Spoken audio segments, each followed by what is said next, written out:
I want to take you back to the early 1990s. I was a young and stupid kid. But it was a different time. The whole world was in front of me. It was open for exploration. And by world, I really mean just the neighborhood. There wasn't really a care in the world. You could get on your bike and get lost for the entire day. Eat bushes off of a strange bush. I mean, berries off of a strange bush, sorry. Poke stuff with a stick. And then just show back up at home for dinner. So, when I discovered there was an ant problem in the basement of my parents' house, I decided to take it upon myself to do something about it with no parental supervision. I tracked the source of the ant problem to an anthill around the side of the house. So, I did what I thought was the best solution. I went to the garage and I grabbed the tools that I needed. 1 can of gasoline, a thing of lighter fluid, and some matches. Made my way back to the anthill, took the can of gasoline, finished that off. Then I took the lighter fluid just to make sure, right? And then I crouched down and I took my matches. I struck the match. Then, in almost the instant of clarity, things slowed down. And I had a rational thought, which is strange because I didn't have many of those back then.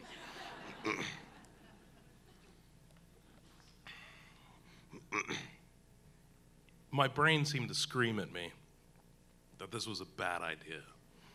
And so, with that, time sped up.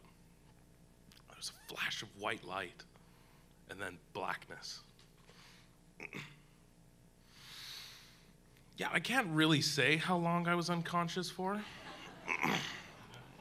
Kind of woke up later. It was kind of like when Bruce Banner wakes up from being the Hulk. I had been put through kind of the neighbor's fence, partially. In front of me, there was a strip of dirt that went up the side of the house, and a crater in the ground where the anthill used to be. I was very proud of myself.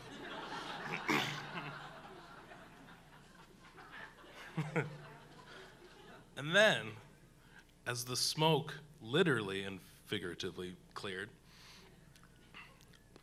I noticed a sensation in my face, like a burning sensation. Immediately, I was worried. I mean, my face. It's my asset. I stood up and I made my way to the bathroom. As I stood in front of the mirror, I noticed right away my face was covered with soot and dirt, which then led down to my t-shirt, which was burnt and tattered. Okay, don't panic. I took a washcloth and I washed it away.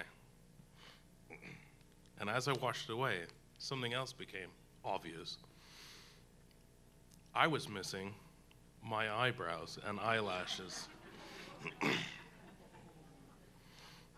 But there was something else that was strange, something a bit more slightly off.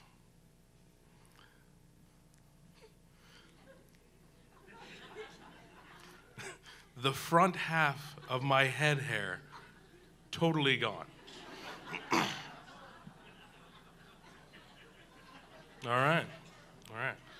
Beet red face, most of the hair missing off my head. All right. Well, we've got to do something about this. And so I went about hiding the fact of what I'd done. I ran to the kitchen, ruffled around in the junk drawer, and I found a brown Sharpie marker. We got this, I assured myself. And so with the brown Sharpie marker,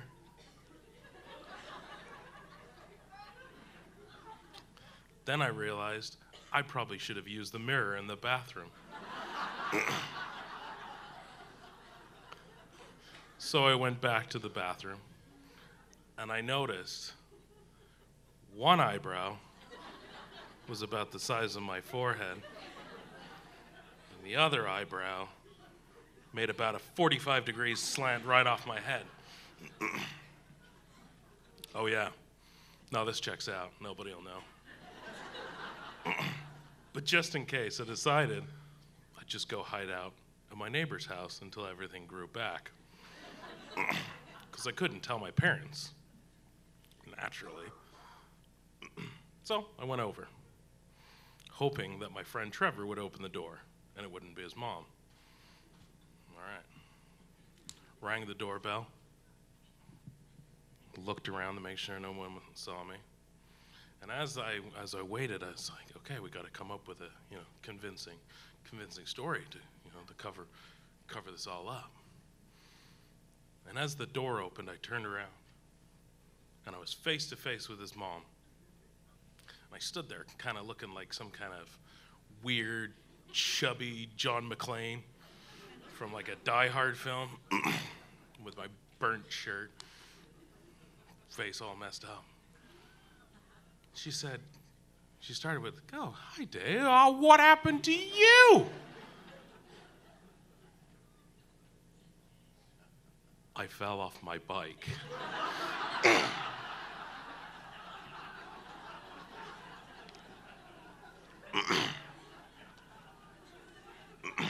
I lied all the time when I was young. If I did something I didn't want to take responsibility for, I'd just lie about it. Elementary. I was playing baseball. Hit the ball, which then hit one of my classmates in the face. It knocked him unconscious. So we got our story straight. And we just took his unconscious limp body and hid it in a pile of leaves.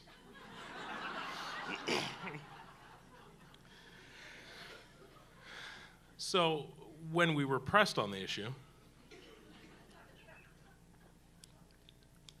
we just said we thought he was dead.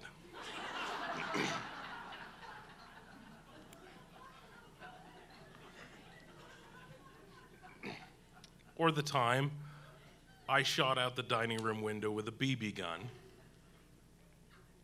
Well, that was easy. There was a giant bird that flew into the house. Flew around and then took off again. Or I can even go back to kindergarten when I took a slingshot and an olive. Shot my teacher with it. What happened there?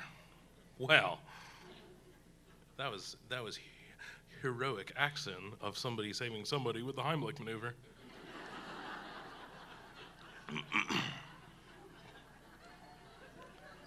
So why do we lie? Certainly as children.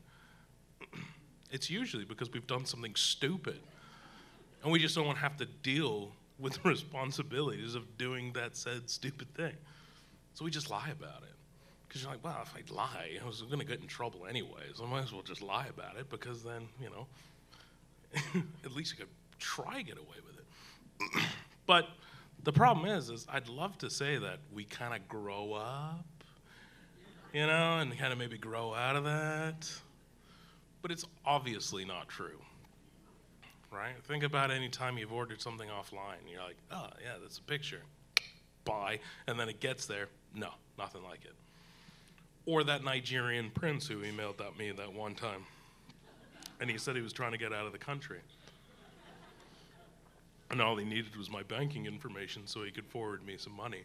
And then we'd split it after he got out of Nigeria. Well, fool me once,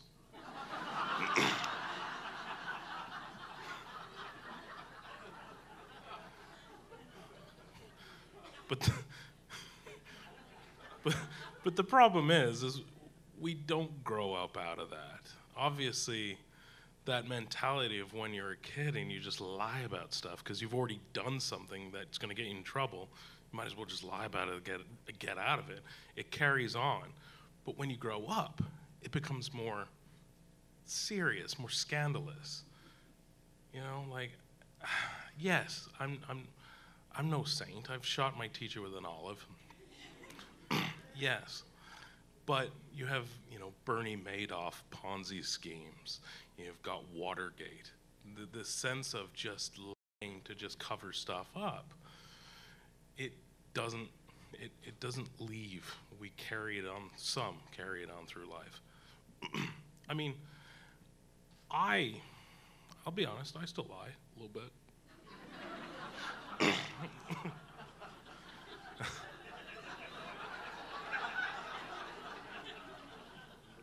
Not a lot. My parents were going on a vacation. Asked me if I'd look after their dog. I'd love to. I'd love to. No, I didn't want to at all. No. But the fact is, I was a liar at one point. And when I was a young and stupid kid. But now I've grown up. And I have 2 young and very stupid kids. And I look at them and I want them, what do I want? Do I want to teach them stories that are based in fact, or do I want to teach them in fiction?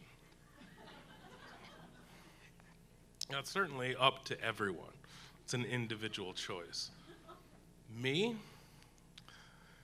I try not to go fight anthills anymore. Thank you.